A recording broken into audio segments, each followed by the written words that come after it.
হে ধনাৰ মাক আসদ ঢেকিৰ বাড়া কৰি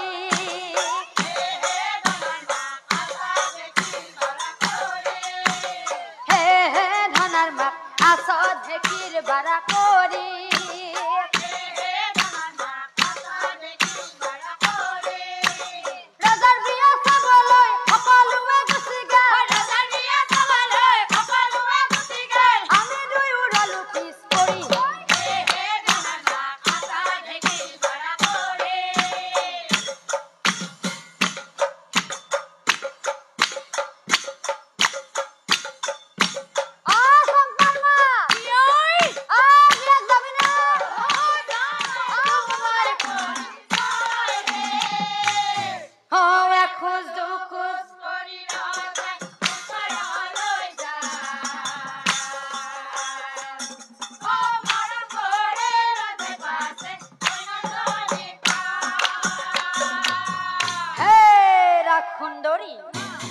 ভৰত বংশৰ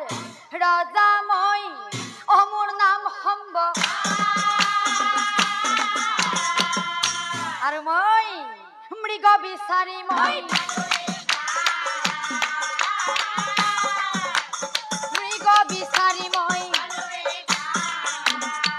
হে ৰাখুন্দৰী তোমাক মই কথা এটা কওঁ তুমিতো বেয়া নোপোৱা পাঁচজনী হাৰজাক মই অদাখি কৰি তোমাৰ লগতে মই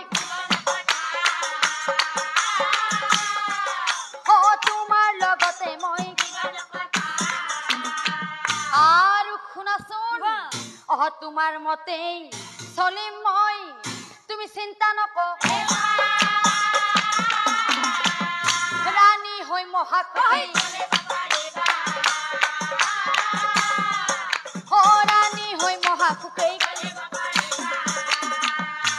ৰজা থাকিল কন্যাজনীৰ আশাতে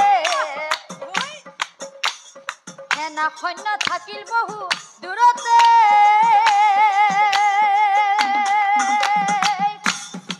ভাই হতৈ কেতিয়া ঘৰলৈ যাম আমি সবে কেতিয়া ঘৰলৈ যাম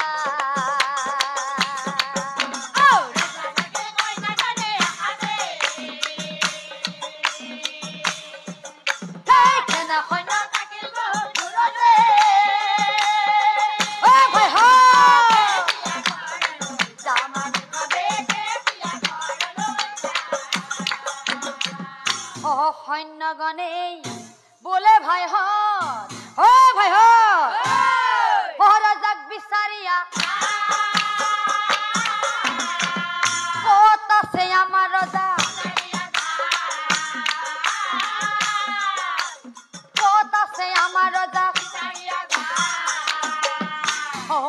সি বুলি সৈন্যগণেই মহাৰাজাক বিচাৰিয়া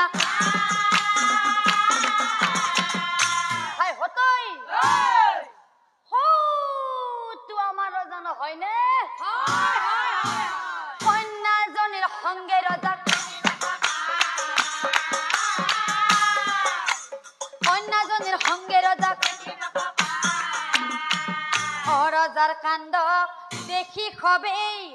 আচৰিত ভাইহঁত এই পাই বেটাই আমাক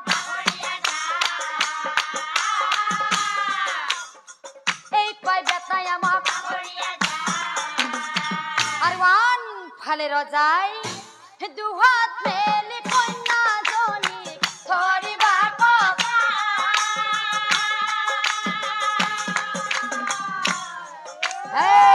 ৰাখুন্দৰী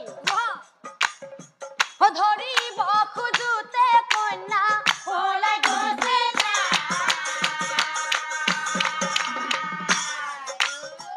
ধৰিব খোজোতে কন্যা শুনা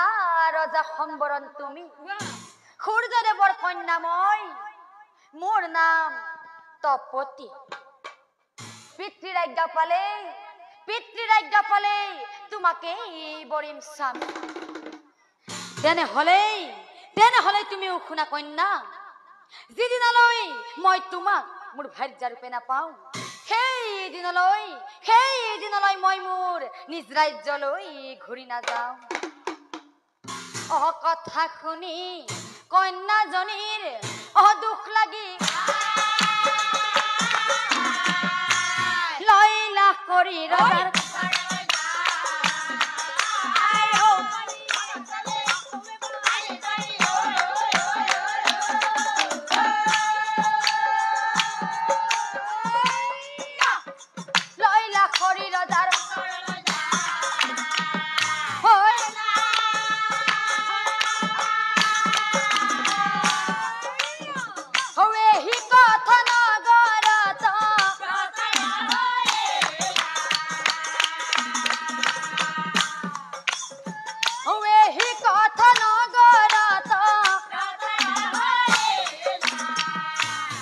ধপাতনি জয়ৰাম বুঢ়াই বুঢ়ী ৰাগে কয়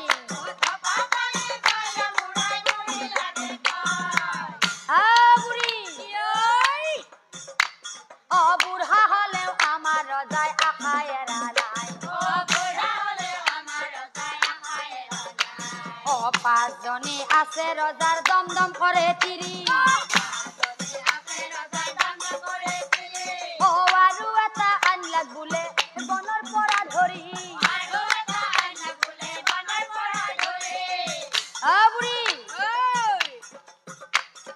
বহু আপি ঘূৰি ফুৰে দৰা নাপায় সেইকাৰণে আমাৰ ৰজাৰ কোনো দোষ নাই সেইকাৰণে আমাৰ ৰজাৰ কোনো দোষ